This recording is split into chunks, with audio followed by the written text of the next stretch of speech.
So we just finished doing the chi-squared goodness of fit.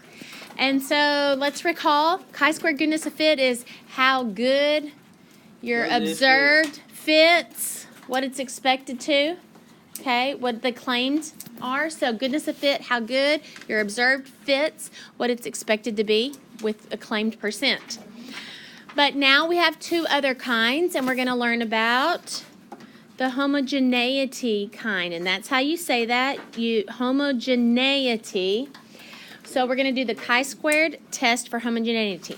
So let's talk about what makes this different from the ones that we did the chi-squared goodness of fit yesterday. All right, first of all, homogeneous means what? The same. All right, so when we did blocking and we had homogeneous groups, everything that we had in the groups were the same. And so for this chi-squared test of homogeneity, we're also going to be having to do with items being the same. And what we mean by that is we want to see if two or more groups, usually it is three or more, because if we just have two groups, we do a two proportion z-test typically. If two or more groups have the same distribution of counts for one category.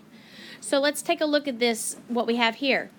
We've got three populations that we're pulling from: senior adults, middle-aged adults, and young adults. So we have three groups or three populations, and we're seeing if they have this one category, drinking milk, if they are drinking milk at the same rate. All right, so it's taking these three different groups and just one category. Now, let's review how we did our M&Ms for goodness of fit. When we did M&Ms, so if I talk what we did earlier in the week, M&Ms, and we did a goodness of fit test, what we were working on, we had to do all the different colors. So we had this one category of the brown, the red, the yellow, and so on. And we were seeing, so we had observed, and then we had the claimed percent for each one of those items in that one category. Let's look at how an M&M's problem would be differently organized if it were a chi-squared test of homogeneity. If we took M&Ms and we wanted to do a chi-squared test of homogeneity, it might look like this. We would have three populations or more. So, for example, regular M&Ms are a population, peanut M&Ms, and peanut butter M&Ms. So we see we had multiple groups, not just regular M&Ms like we did our lab on Monday with. And we're just checking this one category, brown M&Ms, to see if that one category, brown M&Ms, is the same across those three populations. That's how a chi-squared test of homogeneity is organized. Okay, so that's what we got. That's what I've stated right here on those two bullets. These three items talk about what is new and different about our chi-squared test of homogeneity. First of all, we will do different keystrokes and different features in the calculator. How did we do our goodness of fit in the calculator? Chi-squared GOF. Okay, it is a chi-squared GOF test, but where did our data go? Where was our data entry? Good. We put the observed in list 1 and the expected in list 2. Very good. But with this information, it will be organized, and we will use the matrices on our calculator, and we will run a chi-squared test, which is not chi-squared goodness of fit, but a full-out chi-squared test. So that's one difference. Next difference, degrees of freedom are computed differently. It is not. How was degrees of freedom computed on? Categories -1. Yes, on goodness of fit, categories -1. But here, since we've got a whole matrix, it is going to be rows -1 times columns -1. All right. And then finally, when we do our condition because we have, multiple populations, our independence condition is a little bit more involved. For example, see, I have to talk about how maybe like these 25 regular M&Ms are less than 10% of all regular M&Ms.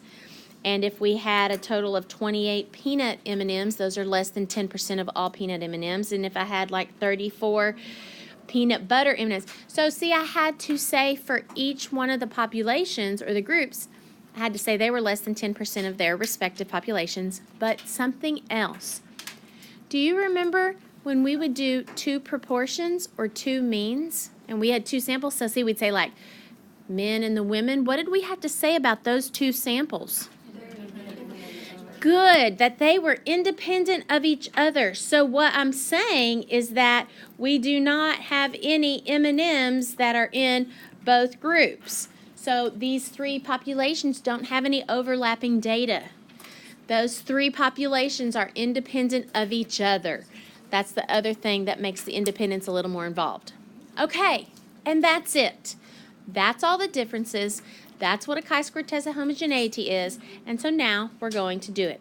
Down here, this is just this is the same thing of what I just said, talking about how the groups are independent of each other, and degrees of freedom is rows -1, columns -1. So, next page, page 11. At the top of page 11, you can always reference these calculator steps right here. It's because they are a little bit more involved than just doing what we did on goodness of fit.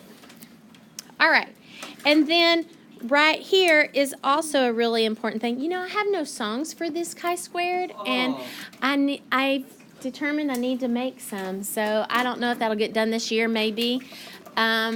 But there's a few formulas that you kind of have to remember, and it'd probably be helpful if we had a way to do that.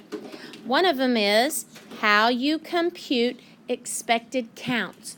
So we'll come back to this shortly and use this formula right here, row total times column total divided by total.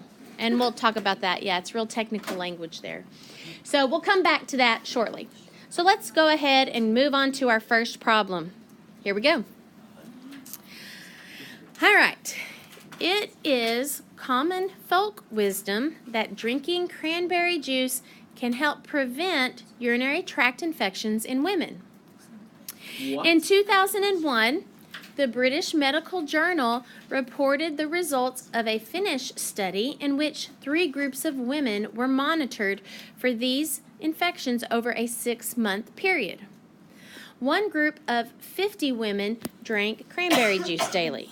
So there's one of our groups. 50 women drink cranberry juice daily. Another group of 60 women drank a lactobacillus drink. Now let me explain to you what that is. That's kind of a yogurt-based type, with that type of bacterial stuff like probiotics, yes. Activia type drink. Yakult, I've seen that also, Yakult. Even Danimals is kind of a yogurt-based type drink. All right. And then the third group of 40 women drank neither of those beverages and served as the control. All right, so that is our 3 populations. We've got those 3 groups, and we're measuring the results, talking about how many of them got at least 1 urinary tract infection during that 6-month period. So in the control group, here's the results. 15 women developed at least 1 infection compared to 26 of those in the lactobacillus drink group and only 8 of those in the cranberry juice group. Does this study provide supporting evidence that these 3 groups experience urinary tract infections at the same rate? So because we are wanting to make a statistical analysis or draw a statistical conclusion about their proportions being the same, we are going to do a what? Chi squared test. Yep, we're going to do a hypothesis test, which is going to, when we decide how to do it, we're going to be doing it the chi-squared test, and we'll talk about it being homogeneity in a minute. Now, we will come back to this, but this little part right here will be the second half of our lesson today. It says, additionally, does this study provide supporting evidence for the value of cranberry juice? So they want to know further information about specifically cranberry juice. So we'll come back to this little piece later, and I'll tell you how to address that specific question. If cranberry juice was included in our HA, then wouldn't that cover that in our conclusion statement? Yes, but when we run the hypothesis test, it's kind of a broad conclusion that we want to draw, and about all of them to get collectively. And so they want to single out cranberry juice in particular and see how that one is different than the others, not just collectively what they do. But yes, it is included in our hypothesis test in a broad sense. Okay. Now, let's see. There was something else I wanted to say before we get started, but I forgot. So here we go. Let's go ahead and move on then. Here we go. Let's run this test and see what do you think we would list as our hypothesis statements. The null hypothesis would be something like what? The rates are the same. Okay, good. In general, we're going to be saying the rates are the same. Okay, but I need to be a little more specific to this problem, so I'm going to say women who drink,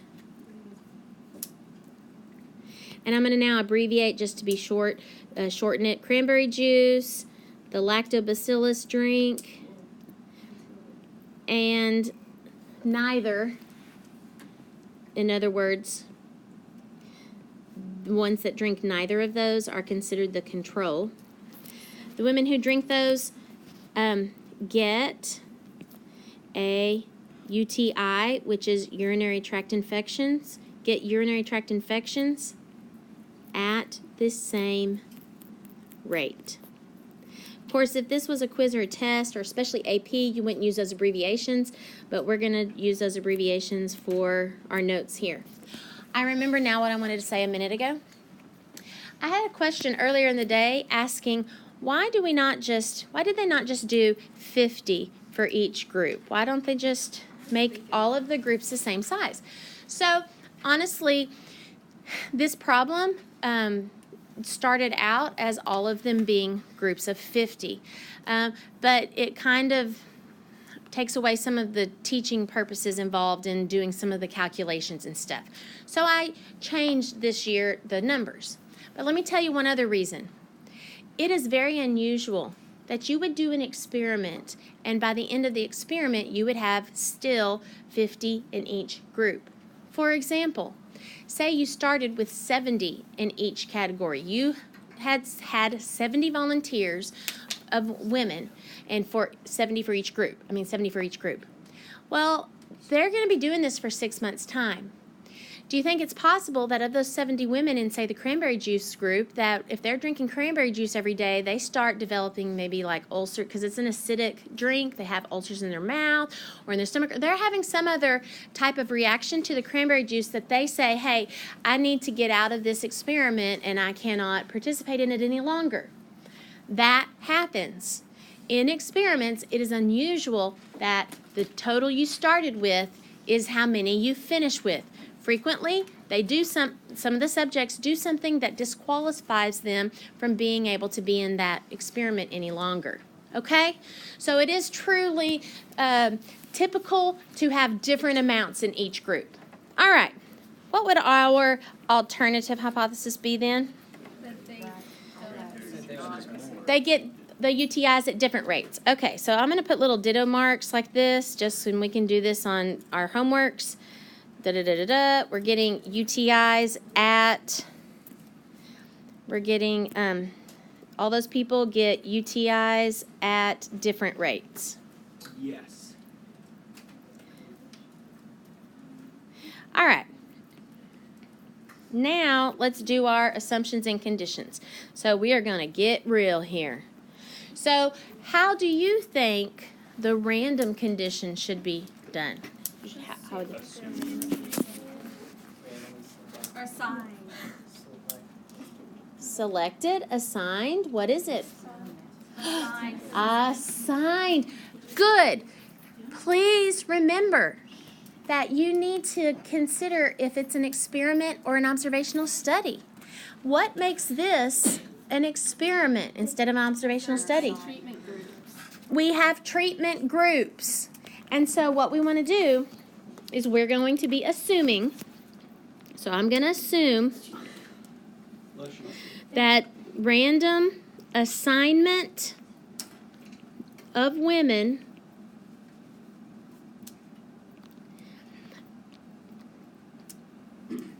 to the cranberry juice, the lactobacillus, and control treatments.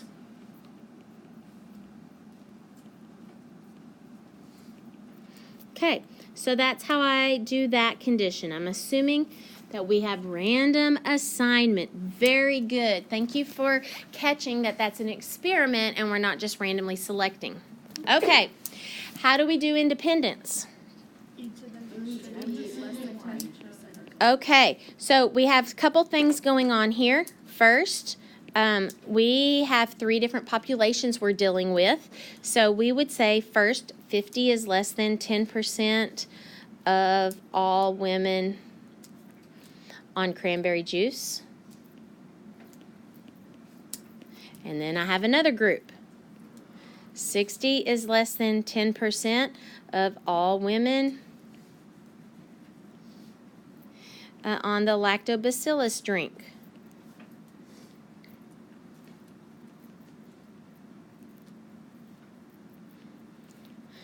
Okay, and then 40 is less than 10% of all women in neither group. With neither drink, yeah. Neither drink, okay. And then that's when we say these 3 groups of women are independent of each other. Groups of women. So I don't have anybody that I'm double counting. These 3 groups of women are independent of each other. Good job. All right. Now, large enough. So what is our large enough condition for chi-squareds? Expected counts. Very good. So we're going to write this out, and then we're going to kind of like, we'll go look at those expected counts later because we got to calculate that. I got to teach you how to calculate that. So here's how you would write that. All expected counts. Now, yesterday on the problem we did together, they were all 10, but these are going to be 6 different numbers. And you need to this is how you would handle that when they are all different numbers. We're going to reference, so see the expected matrix on the next page. That's where we're going to end up putting it here in a minute. So I'm saying all of the expected counts, and if you want to know what those are, go look at it on the next page, are greater than or equal to 5. And how am I going to conclude this? Good. Chi-squared model applies. All right. Very nice.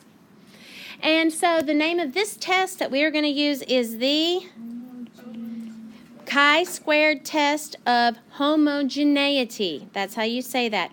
Homogeneity. I have a question. Mm-hmm. So on the goodness of fit, it says greater than. I know. It can be greater. It can be equal to, yeah. Mm-hmm. Yes, ma'am.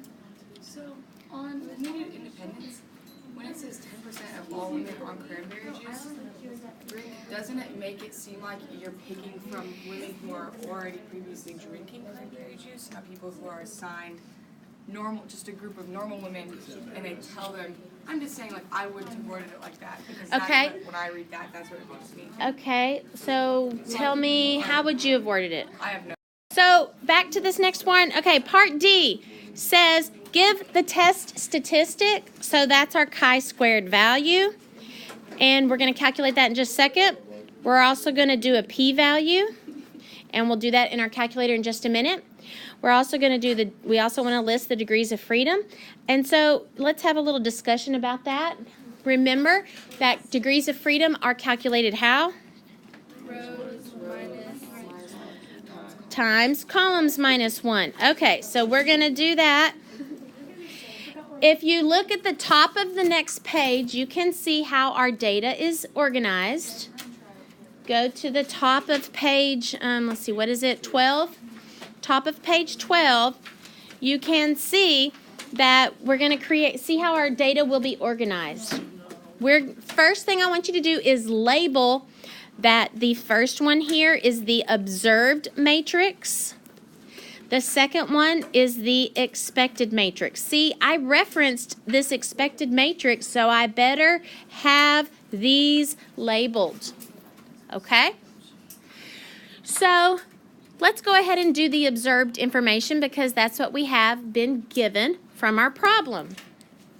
So first of all, there were a total of 50 on cranberry juice, 60 on lactobacillus, and 40 in the control group for a total of 150 women in our experiment.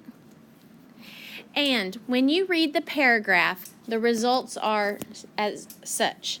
The results told to me are that 8 women in the cranberry juice group got a urinary tract infection, or at least one of them. So how many didn't get one? 42. Okay, good. So then that means I can fill in that number as 42. Very good. I'm told in the problem that 26 women in the lactobacillus group got a urinary tract infection. So how many did not? 34. Very good. I'm told in the problem that 15 women in the control group got urinary tract infection. So that means 25 did not. We are going to need these totals as well. So this was 49 and 101. All right. So, by the way, our rows minus 1, how many rows do I have here? No, don't count the totals. Don't count the totals in there. So I have 2 rows. So if I go back to here, that's 2 rows. And how many columns did I have? 1, 2, 3 columns. So 3 minus 1. So that's 1 times 2. So what is our degrees of freedom? Good. So in summary, our degrees of freedom is 2. Okay. All right. So now, let's go to this expected. I need to teach you how to calculate this expected information.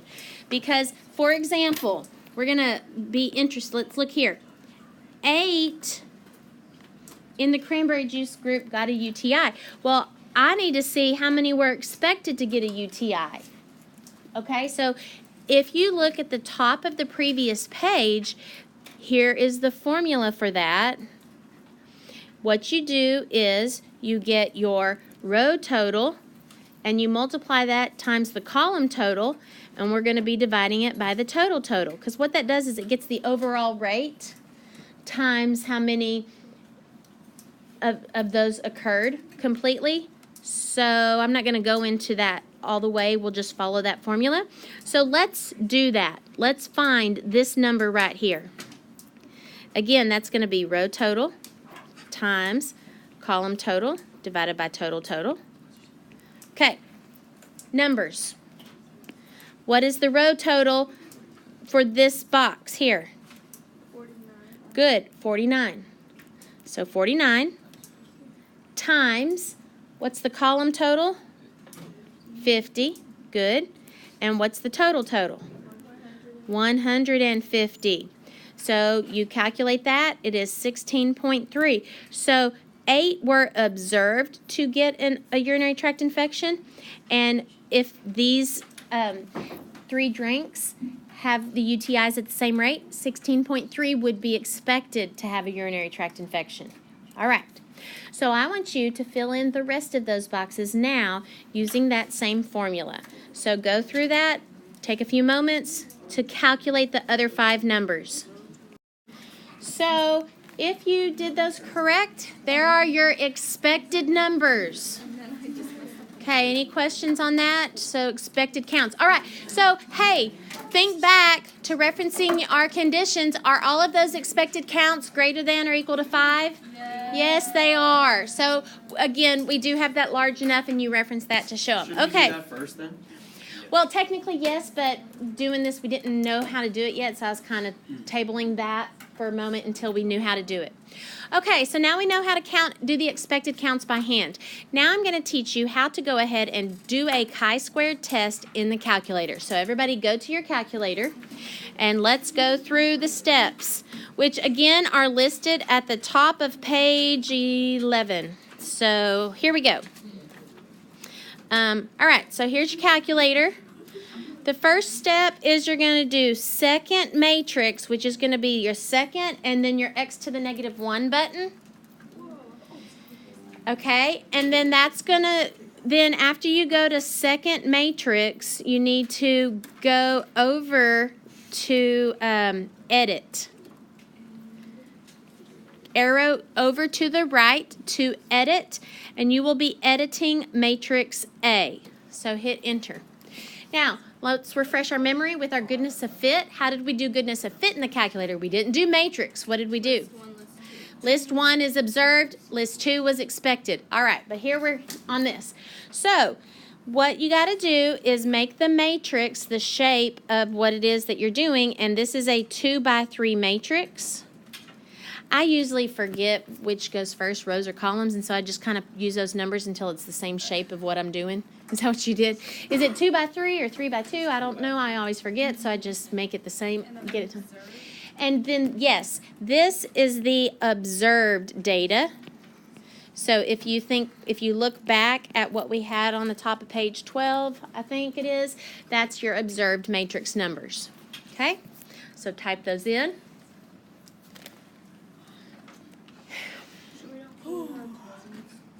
The totals do not go in there, correct. The totals are just used to figure out, to do the expected, okay? All right, then after we do that, we're gonna go to stat, over to test, and we get this menu, and we're interested in the one that is not chi-squared goodness of fit, the one that says just chi-squared test. Squared off. Okay, chi-squared test. B. All right, so now enter that, and you get this menu, chi-squared test, and it says. Did we do the B matrix? Okay, we did not do this because guess what? The calculator will do this for you. Wow. And if you have information already in there, when you run this test, it'll write over anything old you had in matrix B. So you don't have to clear out matrix B. You just put your matrix A in, run the test, and it'll automatically fix matrix B for you. Now, hey, now listen up.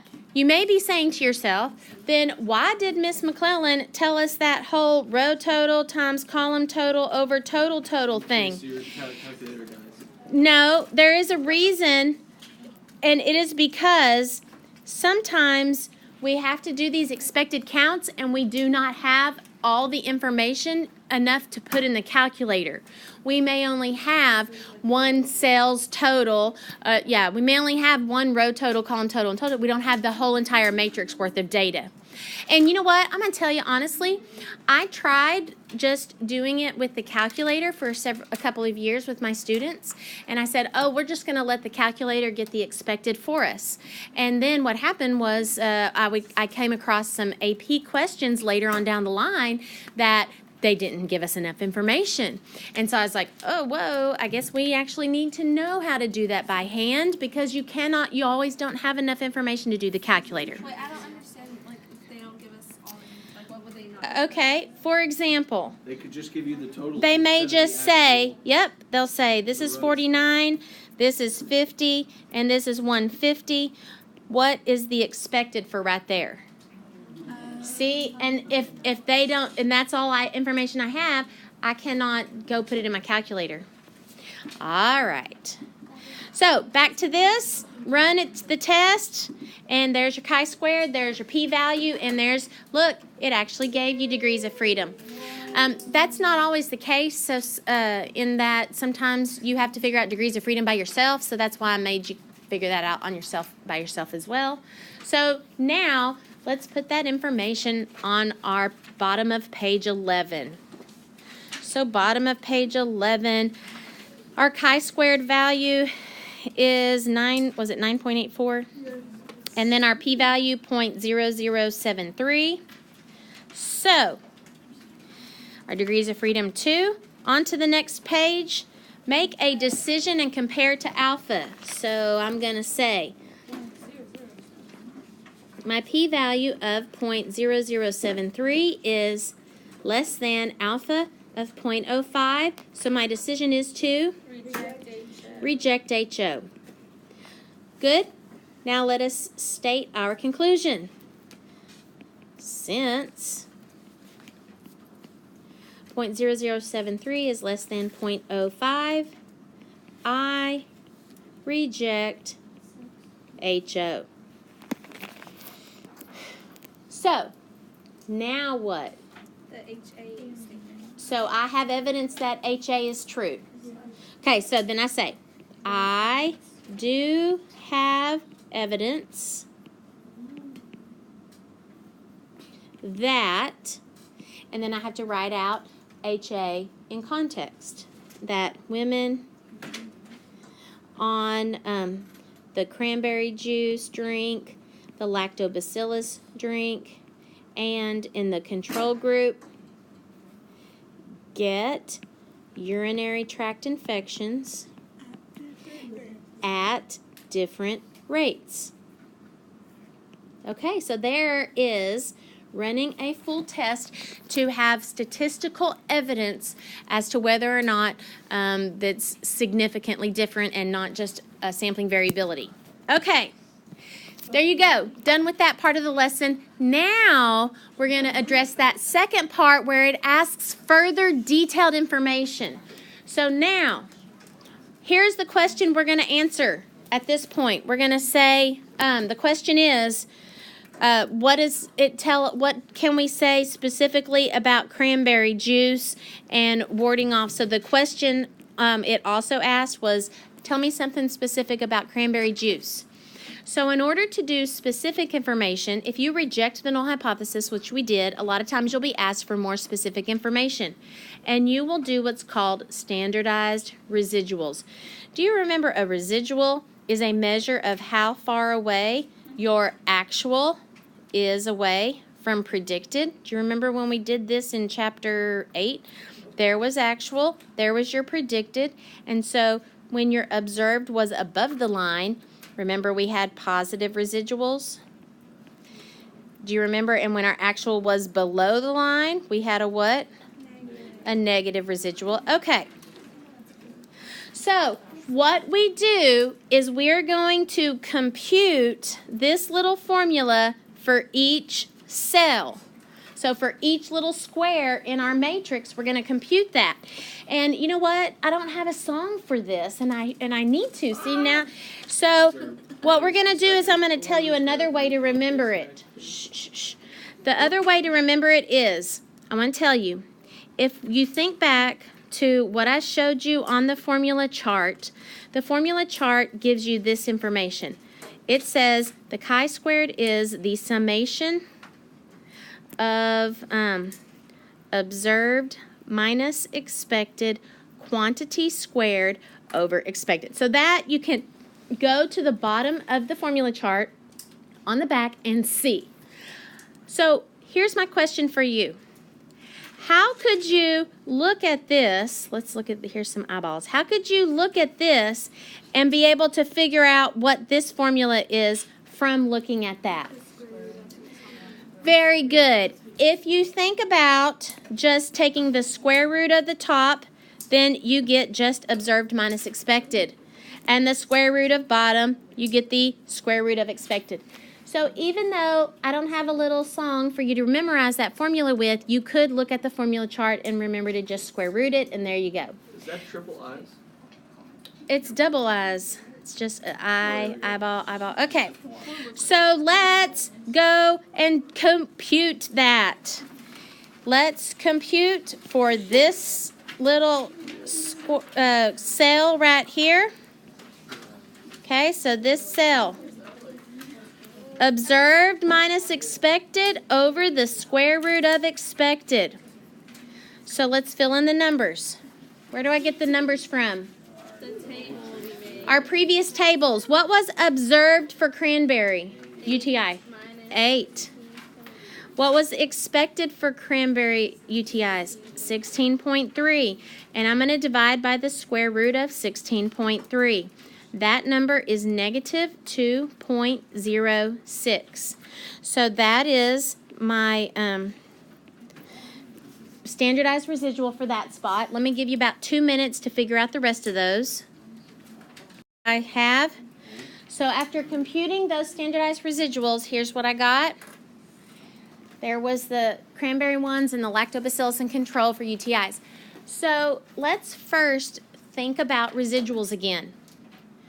Please recall that a positive residual means the occurrence happened more than expected, and a negative residual means that the occurrence happened less than expected. So with that in mind, talk to me about this getting UTIs. It happened less than expected. What happened less than?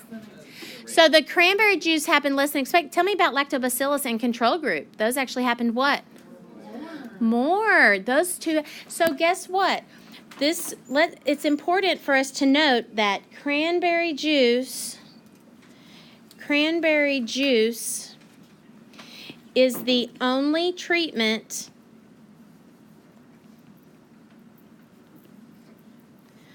where urinary tract infections, UTIs, occurred what? Less than expected. So the original question in our problem was, does this provide evidence as cranberry juice beneficial to warding off urinary tract infections? Yes. Yes. Okay. So in summary, running the chi-squared test of homogeneity told us they have different rates. But the standardized residual gave us more detailed information. Your homework is page 17 only. Your homework, and it will only take about 10 minutes to 15 minutes max. Your homework is page 17 only. Some of it's like old review. Page 17 only.